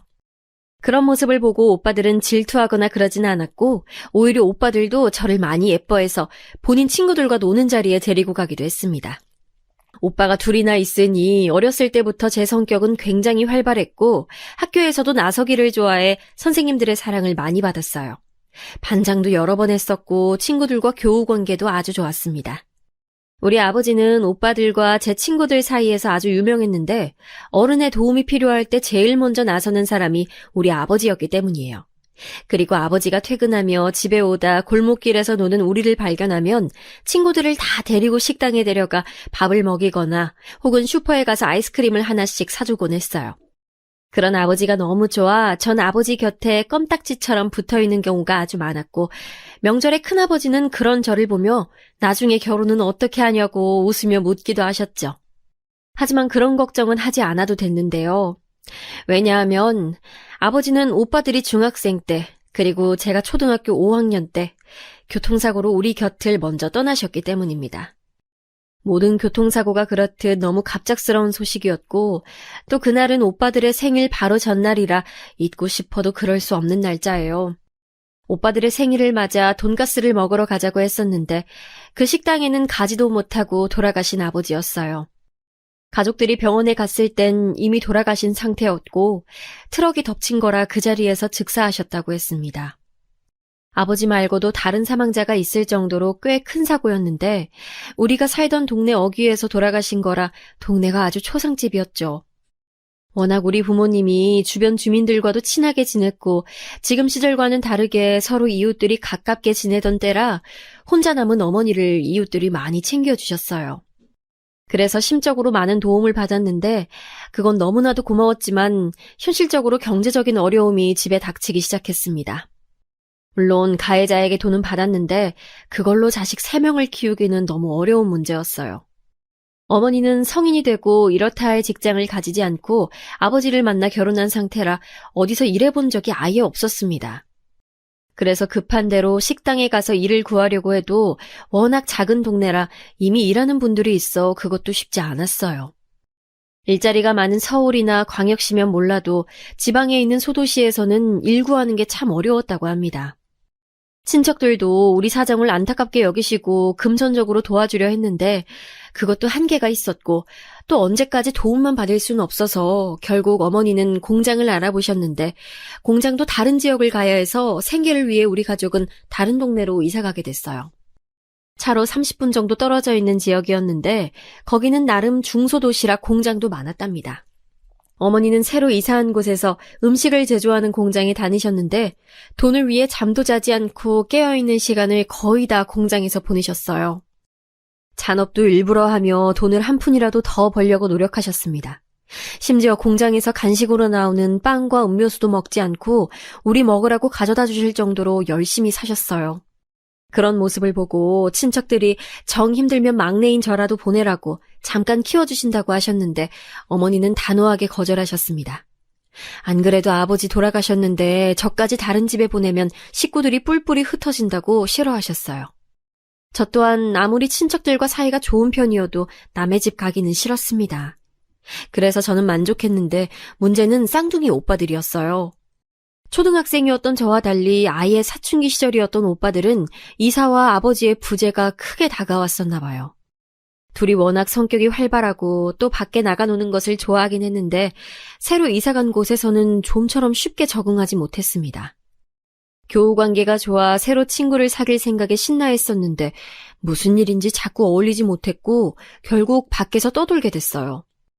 하필 엄마가 공장에 가서 일하니까 집에 없는 시간이 더 많았는데 주위에서 그런 우리 집을 좋은 시선으로 바라보진 않았거든요. 워낙 지역색이 강했던 곳이라 더 그럴 수도 있는데 작은 소문은 거듭할수록 불어나서 나중엔 우리 삼남매가 고아라는 소문까지 났습니다. 엄마가 있다는 소식을 알자 나중에는 몇십 년이 지나 사연을 제보하는 지금도 입에 담기 힘들 정도인 소문까지 나서 얼마나 힘들었는지 몰라요. 저는 그래도 아직 초등학생이라 애들이 많이 놀리거나 그러진 않았는데 오빠들은 남자 중학교에 다녀서 많이 힘들어했습니다. 그래도 쌍둥이라 혼자가 아니라 그런지 오빠들은 그런 괴롭힘에도 둘이 의지하며 지냈는데 그것조차 꼴보기가 싫었던 건지 괴롭힘은 날이 갈수록 심해졌어요. 그러다 보니 나중에는 오빠들도 참지 않고 반격했는데 이번엔 그랬더니 불량 학생들로 낙인이 찍혔습니다. 안 그래도 아버진 돌아가시고 이사와서 다 새롭고 엄마는 집에 안 계시는데 학교에서까지 적응이 힘드니 오빠들은 그때부터 엇나가기 시작했어요. 오토바이를 주워 타고 다니고 고등학교 형들과 어울리며 학교에도 자주 나가지 않았습니다. 학교에서 선생님이 엄마를 불러도 엄마가 공장에 계시니 갈 수가 없어서 오빠들에 대한 시선은 날이 갈수록 좋지 않았어요. 특히 고등학교에 가서는 우리 집 사정을 알고 놀리던 같은 학교 학생을 때려 교무실로 엄마가 가게 됐는데 하필 맞은 학생이 학부모회 회장의 아들이라 징계를 받기도 했습니다. 그래도 제 오빠들이니까 조금 말을 보태자면 절대 가만히 있는 학생들을 때리거나 그러진 않았고 오로지 우리 가족을 욕하거나 저를 괴롭히는 학생들만 응징해줬던 거예요. 하지만 오빠들과 제가 아무리 억울해도 남들 눈에는 그저 불량 학생이었고 문제아였죠. 엄마도 나중에 그 사실을 알고 얼마나 속상해했는지 모릅니다. 한술 더 떠서 그때 당시 엄마는 생활비가 부족해서 대출을 받았는데 은행에서 빌리기도 했지만 급한 대로 사채를 썼던 적이 있었어요. 친척들에게도 계속 빌릴 순 없고 금방 갚을 수 있겠지 생각하고 빌렸던 건데 갚질 못해서 집으로 사채업자들이 찾아온 적도 있습니다. 그때 그 사람들이 집에 별로 없던 물건들을 던지며 우리를 위협했는데 그걸 막다가 쌍둥이 오빠 준 동생인 오빠가 유리에 다쳐 이마에 큰 상처가 남게 됐어요. 그 이후로 오빠들에 대한 시선은 더 안 좋아졌고 가난하고 아빠도 없는 우리 집에 대한 편견은 더 심해지게 됐습니다. 그래서 저는 저라도 우리 가족에 대한 선입견을 벗어나게 하려고 정말 열심히 공부했어요. 저도 간간히 가정환경에 대해 놀리는 친구들이 있긴 했지만 오빠들이 응징한 이후로는 많이 줄어들었고 나중엔 아예 없는 지경까지 갔습니다. 오빠들은 본인들은 그렇게 밖에서 놀아도 저한텐 다정하진 않아도 그래도 괴롭히거나 그러진 전혀 않았어요. 그래서 더 공부에 집중할 수 있었는데 다행히 그런 저를 담임 선생님이 굉장히 좋게 봐주셨습니다. 말썽 일으키지 않고 혼자 조용히 공부만 하던 제가 예뻤나 봐요. 다른 건 몰라도 예의 바르게 행동하는 것은 항상 강조했던 부모님의 말씀대로 인사를 잘했더니 공부도 잘하는데 예의도 바르다고 선생님들은 저를 좋아하셨습니다. 그래서 다른 친구들과 달리 여유가 부족해 문제집을 살 형편도 아니었는데 그걸 아시고 저에게 남는 문제집을 주시거나 혹은 급식비를 대신 내주시기도 했어요. 진짜 집에 돈이 없어서 오죽하면 소풍에도 가지 못할 지경이었는데 몰래 가게 해주시기도 하실 정도였어요. 제 인생의 은사님이신데 어렸던 저에게 다정한 담임선생님의 인상은 크게 남아서 그때부터 저도 교사의 꿈을 가지게 됐습니다. 그리고 오빠들은 고등학교에 다니다 자퇴를 하게 됐는데 그때 엄마가 너무 속상해하셔서 얼마나 많이 우셨는지 몰라요. 엄마는 저를 붙잡고 하소연하시며 자기가 얼마나 힘들게 일하는데 오빠들이 저럴 수 있냐고 엉엉 우셨는데 그 모습을 보고 저도 마음이 아파 오빠들에게 꼭 자퇴해야 하는 거냐고 물었습니다. 우리 인생 우리가 알아서 할게. 신경 쓰지 마. 아니, 그래도 졸업은 하는 게 맞지 않아? 엄마 속상해하는 거 안 보여? 한 명이라도 졸업하면 되잖아. 아, 왜 이런 것까지 둘이 똑같이 그래? 넌 네 인생 살아. 이렇게 된 마당에 학교가 무슨 소용이야. 학교가 우리 집 먹여 살려? 아니잖아. 아무리 말려도 이미 2명의 고집은 아주 셌는데 엄마는 그걸 보고 누가 쌍둥이 아니랄까봐 어쩜 저런 행동조차 같이 하는 거냐고 한탄을 하셨어요. 오빠들이 자퇴까지 하니까 저에 대한 시선은 날이 갈수록 좋지 않아 나중엔 또래 친구가 아예 남지 않았습니다. 그렇다고 오빠들을 원망하거나 그런 것은 절대 아니고 그럴수록 정신 차리고 빨리 나라도 성공해야겠다는 생각이 아주 커서 잠도 줄여가며 열심히 공부했어요. 사채 관련해서는 친척들이 사정을 알고 조금씩 도와주셔서 급한 불은 끌 수가 있었습니다. 명절 때마다 그래도 서로 만났었는데 오빠들이 자퇴하고 막 나가기 시작하니 그 뒤로는 잔소리가 심해졌고 급기야 명절에 큰아버지 댁에서 오빠들은 크게 깽판을 쳐서 우리 집은 친척 모임에 낯이 부끄러워 나가지도 못하게 됐어요. 엄마는 급기야 나중엔 잠도 제대로 오지 않는다며 술에 의존했습니다. 집이라고 해봤자 단칸방이라 서로 뭐 하는지 다 알 수 있었는데 제가 공부를 하면 옆에서 엄마는 술을 마셨어요. 그러면서 저한테 한 명이라도 멀쩡해서 네 아빠가 하늘에서 좋아하겠다고 우스갯소리를 하시곤 하셨죠. 그렇게 저는 고등학교 시절을 보내고 마침내 집과 가까운 교대에 입학할 수 있었습니다. 제가 합격 통지서를 휘날리며 공장에서 돌아온 엄마에게 보여주니 엄마는 당신보다 키가 큰 저를 안고 빙빙 돌며 얼마나 좋아하셨는지 몰라요. 저는 장학금을 받고 입학했기 때문에 엄마에게 주는 부담도 없었고 그런 저를 엄마는 자랑스러워하며 아빠가 계신 무덤에 가서 합격증을 놓고 술을 따라주고 오셨습니다. 교대에 입학하자 소식을 듣고 저를 유난히 예뻐하셨던 선생님께서 크게 기뻐하시며 심지어 눈물까지 보이셨는데 그 순간을 잊을 수가 없네요. 오빠들은 그때 당시 무슨 양아치 무리에 들어가서 건달인지 뭔지 그 생활을 하느라 집에 오지도 않았는데 그래서 나중에 제 합격 소식을 듣게 됐답니다. 오빠들이 그렇게 건달 생활을 하며 지내는 동안 엄마는 그래도 자식이라고 집에 오면 밥을 챙겨주시고 끝까지 내치지 않으셨어요. 저도 나중에는 오빠들에게 지금이라도 늦지 않았으니 정신 차리고 빨리 일반적인 생활을 하라고 했더니 신경 쓰지 말라는 답이 들려와 그 뒤로는 뭐라 하지 않았습니다. 대신 제가 할 수 있는 것인 공부를 대학에 가서도 참 열심히 했어요. 장학금 타고 학교에 다녔으니 등록금 문제는 없었고 기본적인 용돈은 제가 과외를 하며 벌었습니다. 그래서 성인이 되고 나서는 엄마에게 용돈을 받은 적이 단 한 번도 없었어요. 그 덕에 우리 집은 예전처럼 가난하진 않았지만 그렇다고 풍족하지도 않았습니다. 예전엔 먹을 수 없었던 간식을 먹게 되는 정도라고 말하면 이해하실까요? 진짜 우리 집이 어려웠을 때는 과일도 사 먹지 못할 정도였거든요. 급식비가 밀려 선생님이 대신 내주실 정도였고 저도 친구들이 학교 끝나고 어디 놀러 가자고 하면 안 된다고 먹기 싫다고 거짓말하고 바로 집에 와서 울었던 날이 한두 번이 아닙니다.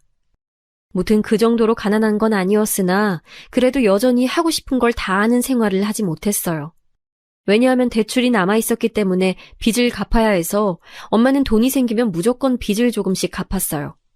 그 사정을 아니 저도 과외를 많이 하게 됐는데 나중엔 입소문이 나서 많은 돈을 벌 수 있었습니다. 돈을 버느라 바빠 대학생이면 다 한다는 연애를 하지도 못하나 생각했는데 3학년 때 저도 드디어 연애하기 시작했어요. 같은 과 동기였는데 알고 보니 저를 입학식 때부터 좋아했었다고 하던 남자친구는 3학년이 되고 저에게 저돌적으로 들이대기 시작해서 학교에 다니던 학생들이라면 다 알 정도로 우리는 공공연한 커플이 됐어요. 남자친구를 사귀니 무엇보다 좋았던 점은 그때 당시 제가 의지할 대상이 없었는데 드디어 마음을 털어놓을 수 있는 사람이 생겼다는 거였습니다. 그러면서 저는 평생 오빠들에 관한 얘기를 남에게 얘기한 적이 없는데 그때 남자친구에게는 아버지가 돌아가신 것부터 오빠들의 반항과 현재 집안 상태까지 다 말하게 됐어요. 원래 줄줄 말할 생각은 전혀 없었는데 술이 들어가니까 저도 모르게 모든 집안 사정을 얘기하게 됐습니다. 남에게 말하는 것은 제 얼굴에 침 뱉기라고 생각했는데 남자친구는 진지하게 제 말을 경청해줬어요. 그런 일이 있는 줄 전혀 몰랐어. 그동안 힘들었겠다. 이제 내가 네 옆에서 힘이 돼줄게. 지금 생각하면 되게 상투적으로 들리는 저 말이 그때 당시엔 얼마나 의지가 되고 좋았는지 모르겠습니다. 남자친구와 저는 여행도 다니고 영화도 보며 서로 싸우지도 않고 졸업할 때까지 계속 만났습니다. 둘이 같은 직종에 있으니 서로 임용을 준비하면서 힘이 되어주었는데 이때 우리 사이는 더 견고해졌어요. 공부하며 힘들 때마다 서로 도시락도 싸주고 같이 도서관에서 밤도 새워가며 공부했던 기억이 아직도 생생합니다. 제 대학 생활을 말하자면 다 남자친구와의 추억들밖에 없다고 해도 과언이 아니에요. 다행히 졸업하고 둘 다 한 번에 임용고시에 합격해서 발령을 받았는데 너무 다행히 같은 동네에 있는 학교에 발령이 나서 그때도 계속 쭉 안정적으로 연애할 수 있었어요. 사귀는 기간이 길어지며 서로 결혼 얘기도 나오고 있었는데 전 다른 건 다 괜찮았지만 쌍둥이 오빠들에 대한 시선이 두려웠습니다. 남자친구도 오빠들의 얘기를 꺼내며 어떻게 설명해야 할지 상당히 곤란해했죠. 그때 당시 오빠들은 여전히 건달일을 하며 경찰서에도 불려가고 말썽을 부리고 있었습니다. 엄마가 아무리 회유하고 달래도 듣지도 않았는데 나중엔 엄마도 포기하셨어요. 그래서 시댁에 어떻게 말해야 할까 고민하던 와중에 우연히 사건이 하나 터지게 됐습니다. 바로 엄마가 갑자기 쓰러져서 병원에 입원하시는 상황이 일어났어요. 다행히 생명이 위독한 큰 병은 아니었지만 자주 병원에 와서 주기적으로 검진해야 하고 약도 많이 먹어야 낫는다고 의사는 말했습니다. 입원도 2주나 하셔서 제가 학교에 적응하기도 바쁜데 엄마까지 아프시고 남자친구랑은 결혼 얘기도 해야 하고 너무 머리가 아파 살이 아주 많이 빠지게 됐어요. 그때는 모든 게 저한테 버거웠고 세상이 원망스러웠습니다. 그래서 오빠들에게 태어나서 처음으로 큰 소리를 내며 엉엉 울며 말했습니다. 제발 정신 차리라고. 언제까지 그러고 살 거야. 엄마 아픈 거 안 보여? 이러다 엄마까지 돌아가시면 어떡하려고 그러는 거야. 뭐라고? 엄마가 아파? 그럼 미리 말했어야지. 오빠들은 제 말을 듣고 병원에 가서 엄마를 봤는데 실제로 이제 평생 달고 살아야 하는 병이라는 소리를 듣고 충격을 받은 것 같았습니다. 그리고는 놀랍게도 둘은 조직 생활을 청산하고 나오게 됐어요. 한 3주간 집에 들어오지 않더니 갑자기 와서 자기들이 이제 새로운 인생을 살 거라고 말하는 모습을 보고 내심 뿌듯하더라고요. 나오면서 듣기로는 손가락을 자르거나 그런 일도 있다던데 제가 자세히는 모르지만 적어도 오빠들의 손가락은 10개씩 다 있는 걸로 보아 나름 좋게 나온 것 같더라고요. 그리고 쌍둥이들은 본인들도 이제 새로운 생활을 하겠다며 가장 먼저 검정고시를 따기 시작했어요. 제가 직업이 교사라서 옆에서 좀 봐줘야지 싶어 봤는데 생각보다 너무 멍청해서 얼마나 놀랐는지 모릅니다. 아무리 중학생 때부터 공부를 놨어도 이 정도인가 싶어 우리 학생들이 더 공부를 잘하는 것 같아 황당함에 말을 잇지 못했어요. 그래도 자기들 나름대로 꼭 따겠다고 열심히 공부하는 모습을 보니 기특하기도 하고 응원해주고 싶어 열심히 인내심을 가지고 가르쳤습니다. 엄마는 오빠들이 정신 차리고 이제 새로운 인생을 시작하겠다는 소리를 듣고 너무 기뻐하셔서 병이 다 나은 기분이라고 하셨어요. 실제로 병원에서도 원인을 모르겠다고 혹시 스트레스를 많이 받고 있냐고 물었기 때문에 저는 원인이 오빠들이라고 생각을 하고 있었거든요. 그렇게 제 결혼 전에 오빠들은 검정고시도 따고 엄마가 우리 몰래 모아두었던 돈으로 시장에 정육점을 하나 열게 됐습니다. 재개발되며 작았던 동네에 아파트가 들어서며 인구도 늘어나고 있어서 더 우리 가족에 대한 낙인이 있지도 않았고 오히려 모르는 얼굴이 더 많았기에 가능한 결정이었어요. 오빠들이 정육점까지 열고 난 뒤에는 드디어 제 결혼을 본격적으로 준비하기 시작했습니다.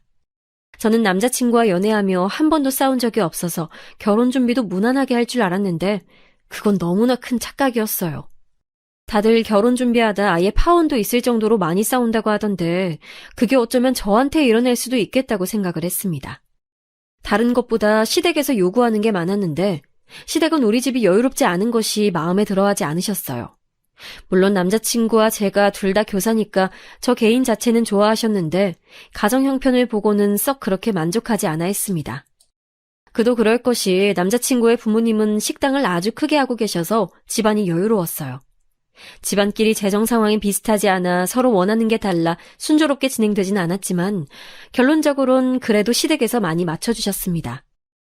집을 얻어주셔서 혼수는 제가 모아놓은 돈으로 했고 같은 지역이라 결혼식도 지역에서 올리게 됐는데 시댁 하객 수를 보고 깜짝 놀랐어요. 장사하는 집이라 그런가 하객이 너무 많이 와서 결혼식장이 북적거렸습니다.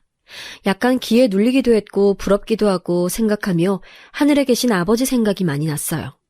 그렇게 저를 예뻐하셨는데 아마 살아서 결혼식을 보셨으면 얼마나 좋아하셨을까 생각도 하고 하늘에서 편안하고 행복하게 지켜보고 있겠지 생각하며 마음을 가다듬었습니다. 그리고 신혼여행을 다녀왔는데 우리 부부는 그 신혼여행에서 아기가 생겼어요. 시댁에서는 손주를 최대한 빨리 보고 싶어 하셔서 시아버지가 크게 기뻐하셨고 용돈도 많이 주셨습니다. 우리 집에서도 엄마와 오빠들이 기뻐하며 없는 살림에 많이 챙겨주셨는데 특히 오빠들이 본인들은 결혼 생각이 없다고 이제 버는 돈은 다 자기들 조카에게 쓰겠다고 하며 생각지도 못한 금액을 주기도 했어요. 저는 됐으니까 정신 똑바로 차리고 살라고 하며 돈을 돌려줬는데 오빠들은 확실히 제가 봐도 새 사람이 된 것 같았습니다. 엄마는 오빠들도 정신 차리고 저도 결혼하고 임신하니까 스트레스가 없어지셨는지 병원에 가서도 이제 괜찮다는 말을 듣게 되어 얼마나 기뻤는지 몰라요. 친정은 문제가 없었는데 문제는 시댁이었습니다. 남편은 저와 달리 외동이라 형제가 없었는데 그래서 그런가 시어머니가 남편에게 생각보다 훨씬 많이 의지하는 상황이었어요. 시아버지도 멀쩡하게 있는데 시어머니는 어디 은행에 가거나 다른 동네에 갈 일이 있으면 꼭 남편에게 연락해서 데려다 달라고 하시더라고요. 남편도 일하는 사람인데 자꾸 그렇게 부탁하니 퇴근하고 집에 와서도 쉴 수가 없었고 무엇보다 주말에 제대로 된 데이트도 할 수가 없어 곤란했습니다. 제가 불편한 티를 내면 남편은 자식이 하나라 그런 거라고 시어머니를 두둔해서 뭐라 할 말이 없었죠. 그래도 제가 임신했는데 자꾸 저런 식으로 남편을 불러내고 심지어 주말에 손님이 많다고 일손이 부족하니 나와서 도우라고 해서 남편은 또 그 말에 거역하지 못하고 나가서 가게 일을 돕기도 했어요. 이것 때문에 진짜 임신한 상태로 얼마나 싸웠는지 모르겠습니다. 또? 이러다 나 출산할 때도 어머님 가게에 있겠네. 말을 왜 그런 식으로 해? 그때가 되면 내가 알아서 거절할 거야.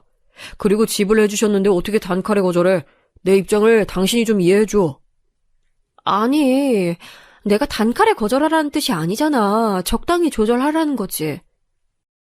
안 그래도 제가 입덧도 심하고 병원에서 유산조짐이 보인다고 조심하라고 해서 휴직까지 한 상태였는데 남편과 계속 싸우니 저는 너무 스트레스를 받아 유산할까봐 너무 두려웠습니다.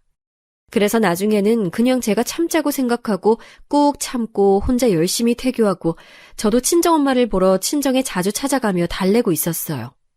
임신 막바지엔 몸이 무거워서 집에 주로 있었는데 시어머니는 그런 저에게 몸을 움직여야 아이가 빨리 나온다며 시댁에 오는 것을 재촉하기도 하셨습니다.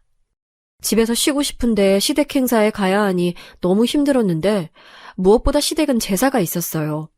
결혼 전에는 분명 명절 때만 차례를 지낸다고 했는데 결혼하니까 제사가 1년에 3번이 있었습니다.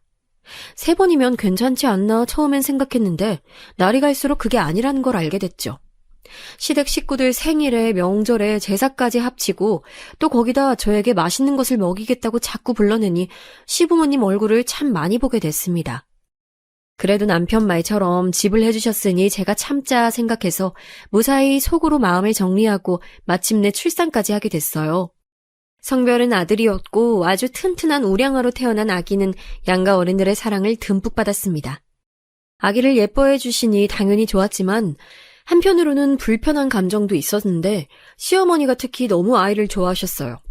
제가 아이랑 가면 제게는 눈길도 주지 않고 아이만 바라보거나 아이에게 먹이면 안 되는 과일이나 음식을 먹이며 반응을 보기도 하더라고요. 제 표정을 보고 남편이 말리면 너무 무섭다고 호들갑을 떨고 자꾸 저와 아기의 편을 가르는 듯한 모습에 난감했습니다. 아들의 발달 과정에도 관심이 너무 많았고 무엇보다 제가 힘들었던 점은 자꾸 일하는데 전화가 오는 거였어요. 처음엔 무슨 급한 일이 있나 싶어 받았는데 그냥 단순히 안부 전화였던 경우가 대부분이었습니다. 그 안부도 아들에 관한 질문이 다수였죠. 그러면서 저한텐 전화를 그렇게 하면서 본인 아들인 제 남편에게는 전화도 하지 않는 모습을 보며 도저히 이해할 수가 없었어요. 이런 거에 대한 불만을 남편에게 말하면 남편은 그냥 제가 편하고 좋으니까 그런 거라고 하던데 그런 남편의 모습도 이해할 수 없었습니다. 행복을 원해서 결혼했던 거고 전 어렸을 때부터 안정된 생활에 대한 욕구가 강했기 때문에 결정한 거였는데 이런 생활이 지속될 줄 알았으면 결혼을 더 고려해봤을 거라는 생각이 머릿속을 지배하기 시작했어요. 이런 제 생각을 남편에게 말하니 남편은 너무 예민하게 생각하지 말라고 저를 달랬습니다. 주변 지인들에게 말하니 시댁이 얽히면 대부분은 다 저 같은 생활을 하고 산다기에 저도 결국 어느 정도 내려놓고 최대한 제 일에 집중하며 살기 시작했어요. 주변 선생님들에게 고민을 털어놓았더니 다들 저 정도는 아니어도 비슷한 사례가 있더라고요. 다행히 아이들을 가르치는 일은 제 적성에 아주 잘 맞았고 또 확실히 어린 학생들에게 받는 감정이 커서 복직하고 학교에 나오니 예전처럼 시댁에 대한 원망도 사그라들더라고요. 그렇게 또 무난하게 사나 싶었더니 제 인생은 도대체 왜 이렇게 굴곡이 심한 건지 이번엔 오빠들이 사고를 일으켰습니다. 말을 들어보니 옆에 있던 과일 가게 사장님과 일어난 마찰이라던데 손님들에게 호객하다 싸움이 붙었다고 하더라고요. 웬만하면 오빠들은 이제 시비가 붙어도 그냥 자기들이 꾹 참는 편인데 과일가게 사장님이 사과를 던지며 오빠들에게 막말을 해서 오빠들도 참을 수가 없었다고 했습니다. 이것 때문에 단순 시비가 서로 고소장을 쓰는 경우까지 가게 됐는데 제가 중간에서 말릴 수 있으면 말려보려고 얼마나 고생했는지 몰라요. 시댁에는 비밀로 하고 진행했는데 같은 동네라 소문이 퍼져서 나중에 시어머니가 저에게 연락이 와서 묻더라고요. 어머님, 제가 열심히 조정하고 있어요. 걱정하지 마세요. 우리 정연이랑 내 아들 걱정이 크지. 아무쪼록 별탈 없었으면 좋겠다. 시어머니는 저에 대한 걱정이 아닌 우리 아들과 남편에 관한 걱정을 하더라고요. 뭐 본인 자식이니 그럴 수 있다고 생각하면서도 씁쓸했던 것은 분명 사실입니다. 오빠들 사건은 아무리 엄마와 제가 중간에서 중재해도 멈출 수가 없어 결국 변호사를 선임했는데 고소를 해보신 분 있나요? 저는 변호사 선임 비용이 그렇게 비쌀 줄은 전혀 몰랐습니다. 그냥 상담만 해도 돈을 내고 또 만약 소송에서 지면 상대방 변호사의 비용까지 내줘야 한다는 소리를 듣고 정말 막막했어요. 과일가게 사장님이 사과를 던진 건 분명하고 막말하며 모욕을 준 것도 사실이지만 우리 오빠들도 사장님에게 위협을 가했고 물리적인 폭력이 오고 가서 절대 유리한 위치가 아니었습니다. 게다가 워낙 경찰서에 학생 때부터 불려갔던 오빠들이라 심지어 경찰서를 갔더니 알아보는 사람도 많았어요. 변호사 선임 비용을 댈 형편이 아니라 결국 저는 남편에게 터놓고 우리 부부가 선임비를 내게 됐습니다. 오빠들은 그런 우리에게 고맙다고 나중에 꼭 갚겠다고 했는데 전 돈 갚을 생각 말고 제발 사고를 그만 칠 생각하라고 강하게 말했죠. 재판은 다행히 중간에 합의해서 멈추게 됐는데 이 사건을 겪으며 시댁에서 우리 친정에 대한 인상이 좋지 않게 됐습니다. 물론 우리 오빠들이니 저는 그렇다 쳐도 남들의 시선까지 막을 수는 없으니 씁쓸하지만 그래도 넘기려고 했는데 시어머니가 자꾸 우리 아들을 보면서 너희 외삼촌들 닮으면 큰일이 난다고 하는 말은 넘기기가 힘들었습니다. 어머니, 그래도 너무 정연이한테 그렇게 말씀하진 말아주세요. 내가 없는 말 지어냈니? 그러게 왜 싸움판을 벌여서 그 지경을 만들어? 그리고 너 원래 너희 오빠들 깡패라며? 너 이거 이혼감이야. 시어머니는 되려 저에게 사기 결혼했다고 소리를 지르셨는데 이 사건으로 인해 저는 시댁의 발길이 점점 줄어들게 됐습니다. 시댁에 갈 때마다 최소 한 번은 기분을 상하게 되니 가기가 싫어지더라고요. 그런 저를 보고 남편은 시부모님이 집을 해줬으니 우리가 숙여야 한다며 사과를 요구했는데 결국 제가 먼저 사과도 했어요. 이런 상황이 너무 힘들어서 엄마에게 하소연하고 오빠들에게 화를 내며 이제 동생 인생까지 망치게 하려는 작전이냐고 울며 말하니 오빠들은 할 말이 없다고 제게 미안하다고 사과했습니다. 그 뒤로 오빠들은 정육점을 그만두고 화물 배송 일을 시작하게 됐어요. 아무래도 그런 사건이 있었으니 그 자리에서 계속 정육점을 운영하는 것은 어려웠습니다. 알고 봤더니 그 과일가게의 사장님은 워낙 시장에서 나쁜 쪽으로 유명한 사람이었다던데 새로 장사를 시작한 오빠들은 그 소문을 전혀 몰랐던 거였더라고요. 다 지난 일이지만 우리가 정육점을 닫는다고 하니 단골들이 더 아쉬워하며 나중에라도 다시 돌아와 달라고 했습니다. 하지만 오빠들은 다시 장사할 생각은 없다고 차라리 종일 운전하는 게 편하다고 하며 그리고 진짜 제대로 정신을 차린 건지 그 뒤로 5년 넘게 사고를 치지 않고 돈도 꼬박꼬박 벌어 집에 생활비를 줬습니다. 오빠들은 또 우리 아들을 자기 자식처럼 예뻐했는데 데리고 놀이공원도 다니고 공원에 가서 몸으로 놀아주기도 하고 용돈도 많이 줘서 아들이 외삼촌들을 많이 좋아했어요. 아들이 특히 축구에 관심이 아주 많았는데 그걸 알고 오빠들은 아들하고 시간이 날 때마다 가서 공을 찼어요. 우리 아들은 오히려 아빠보다 외삼촌들과 지내던 시간이 많을 지경이었죠. 남편은 제가 아무리 말해도 알겠다고 대답만 하고 주말에는 피곤하다고 종일 누워만 있으면서 아이와 제대로 놀아주지 않았습니다. 차라리 이렇게 놀아주는 사람이 있으면 그러려니 할 텐데 시어머니는 도움은 주지 않고 아들에 관한 관심만 많으니 나중엔 아들도 그런 관심을 부담스러워했죠. 아무튼 오빠들은 특히 제가 시댁 때문에 힘들어하면 머리를 식히고 오라고 아들을 대신 봐줘서 남편과 둘이 여행을 다닐 수 있었습니다. 교사라서 방학 때 시간이 많았는데 그때도 본인들은 괜찮으니 남편과 둘이 시간 보내라고 일까지 쉬면서 저를 많이 도와줬어요. 그러다 우리 아들이 중학교에 입학했던 해에 믿을 수 없는 사건이 일어나게 됐습니다. 그날은 학교에서 근무하고 있었는데 갑자기 핸드폰이 울려서 봤더니 엄마 번호였어요. 저희 엄마는 웬만하면 제가 일하고 있을 때 전화를 하는 분이 아니라 이상하다고 생각하며 받았더니 너무 충격적인 소식이 들려왔습니다. 여보세요? 엄마, 무슨 일이야?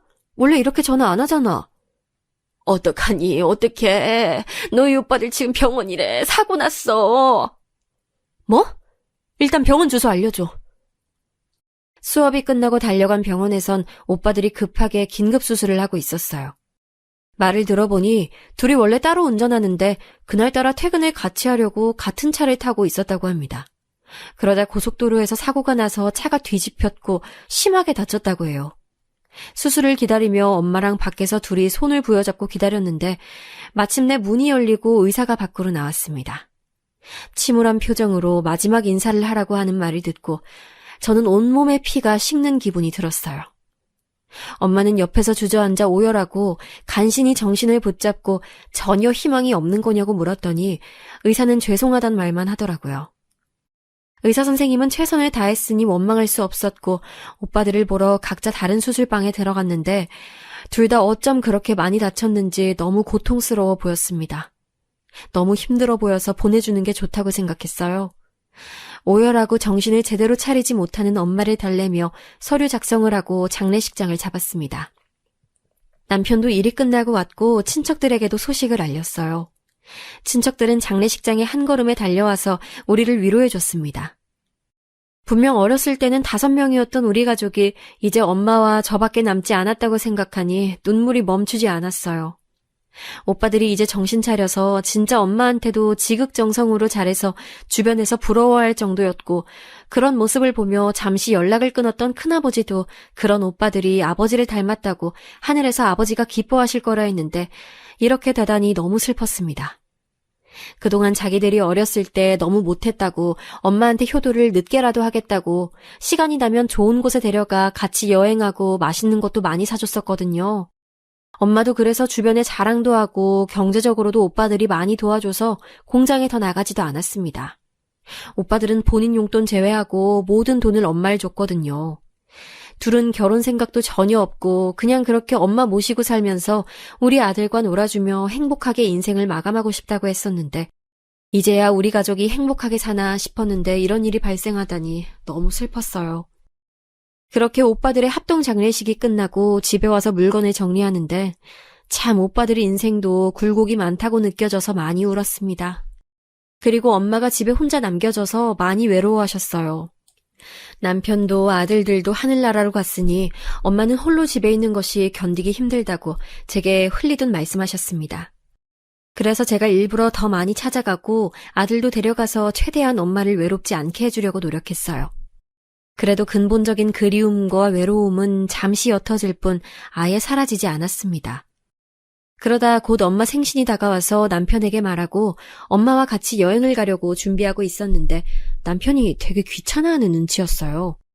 그래서 속상한 마음에 남편에게 불만을 얘기했다가 둘이 다투게 됐습니다.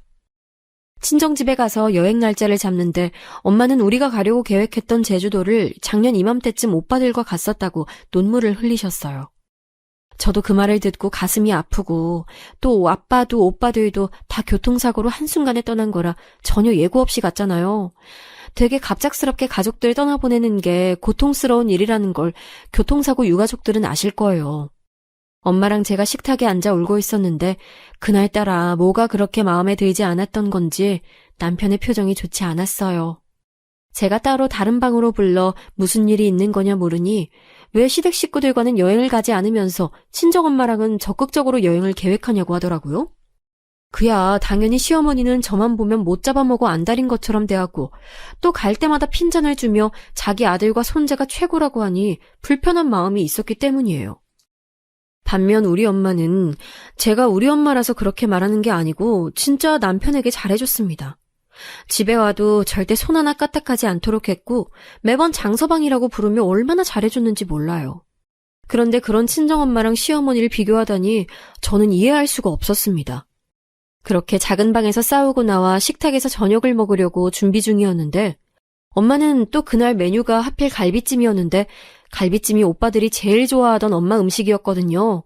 그래서 자꾸 눈물이 나와 미안하다고 하며 부엌에서 우리 부부와 아들을 먹이려고 준비 중이었는데 글쎄 갑자기 남편이 뭐라고 했는지 아세요?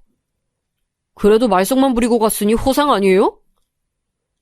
저는 처음에 저 말을 듣고 제가 잘못 들은 줄 알았습니다. 제정신이라면 저런 말을 어떻게 자식 잃은 엄마에게 할 수 있을까요? 그것도 오빠들이 죽은 지 오래된 것도 아니고 고작 한 달이 지난 뒤였는데 저러니까 저는 순간 피가 쏟는 기분이 들었어요. 사람이 너무 화가 나면 온몸이 부들부들 떨리는 거 아세요? 진정하려 해도 진정할 수가 없었고 바로 남편에게 뭐 하는 거냐고 따졌어요. 당신 그걸 지금 말이라고 해? 그게 할 말이야? 아니, 당신 오빠들 사고를 한두 번 쳤어? 사고? 그 고소? 그거 몇 년 전이야. 그 뒤로는 오히려 사고는커녕 시댁에도 금전적인 도움 준 거 당신도 알잖아. 어떻게 그렇게 말해? 아니, 갑자기 얘기가 왜 그렇게 튀어? 그렇게 따지면 당신은 우리 부모님한테 당신 오빠들 전직 깡패였던 거 말 안 했잖아. 아유, 그만해라. 내가 다 잘못했다. 엄마는 싸우는 우리를 가로막고 그만하라고 울면서 말씀하셨습니다. 전 나중에는 감정이 주체할 수 없어 엉엉 목 놓아 울며 당신과 결혼한 것을 후회한다고 말했어요. 실제로 우리 오빠들이 사고를 안 쳤다는 것은 절대 아니지만 그 뒤로는 시댁에서 장사가 힘들어졌을 때 돈도 내주고 일부러 가게에 가서 고기를 팔아줬던 날이 한두 번이 아니었거든요. 은혜를 이런 식으로 갚아도 되는 건지 생각이 들어 괘씸함에 도저히 넘어갈 수가 없었습니다. 안 그래도 시어머니가 집을 해줬다는 이유로 얼마나 간섭이 심했던 건지 스트레스 받아 잠을 못 잔 날도 많았는데 그냥 시원하게 이혼해야겠다 생각이 들었어요. 야, 이혼하자고. 아, 됐어. 당신하고 못 살아. 그래, 해. 애는 네가 데려가. 뭐? 당신도 아빠 아니야? 어떻게 그렇게 말해? 당신 엄마도 과연 동의할까? 그렇게 애싸고 도는데? 그건 알아서 할 테니까 걱정하지 마. 남편은 질세라 아예 아들이 있는 앞에서 저렇게 말했어요. 아들은 그 말을 듣고 울기 시작했고 저는 배신감에 이까지 떨렸습니다. 물론 저도 참을 수 없어 말한 건데 남편도 자존심 때문에 저한테 바로 저렇게 말하는 걸 보니 저런 사람과는 도저히 계속 살 수가 없었죠. 그리고 남편은 혼자 친정집을 나갔고 전 아들을 데리고 엄마 집에서 자고 일어났습니다. 다음 날도 주말이라 종일 친정에서 지내면서 진지하게 이혼에 대해 알아보고 있었는데 남편에게는 전혀 연락도 없었어요. 그리고 여러분, 정말 황당하게도 남편은 그걸 또 시어머니에게 가서 말했는지 시어머니가 친정집으로 찾아왔습니다. 일단 찾아왔으니 안으로 들어오라 했는데 갑자기 시어머니는 결혼이라는 게 원래 이런 거라며 서로 맞춰가는 거라고 저를 앞에 앉혀놓고 훈계를 하시기 시작했어요. 이미 이혼을 마음먹은 뒤라 귀에 들어오지도 않았고 장소도 우리 친정집인 게 어이가 없어 남편에게 전화해서 네 엄마 데려가라 했더니 와서 저한테 진지하게 한 말이냐고 하더라고요. 당연히 진지하게 한 말이고 나는 우리 가족 그런 식으로 대하는 사람과는 못 산다고 했더니 남편은 화를 내기 시작했어요. 제가 제일 어이가 없던 점은 그때까지도 우리 엄마에게 막말에 대한 사과를 전혀 하지 않았다는 거였습니다. 본인 엄마에게 말한 남편이나 그렇다고 사돈댁에 와서 저한테 뭐라 한 시어머니가 다 똑같았고 너무 꼴보기가 싫었죠. 그래서 둘을 쫓아내고 겨우 심호흡을 하고 심신을 안정시키고 있었는데 엄마가 조용히 저를 불렀어요. 진짜 이혼할 거지? 어제까진 나도 지켜보려고 했는데 오늘 너한테 하는 거 보니까 이혼이 답인 것 같네. 당연하지. 나 저 집안 사람들하고는 이제 1초도 같이 있기 싫어. 너무 끔찍해. 내가 직업이 없는 것도 아니고 꿀릴 게 뭐가 있어. 그래, 딸아. 복수는 내가 한다. 넌 빠져 있어. 뭐? 그게 무슨 말이야? 엄마는 갑자기 품에 있던 서류 하나를 제게 넘겼어요. 그리고 그 서류를 보고 깜짝 놀랐는데 바로 시어머니 가게의 건물 소유자가 엄마 이름으로 돼 있었습니다. 너무 믿을 수가 없어 엄마에게 이게 뭐냐고 하니까 엄마는 씁쓸하게 웃으면서 말씀하셨어요.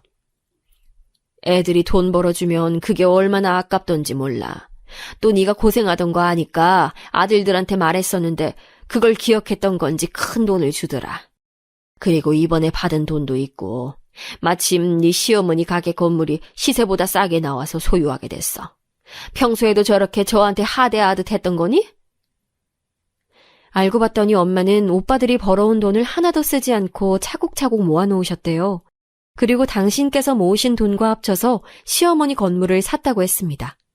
말하려고 했는데 그때 마침 오빠들이 사고가 나서 말하지 못했다고 하며 엄마는 복수는 엄마가 알아서 할 테니 저에게 너무 신경 쓰지 말라고 하셨어요.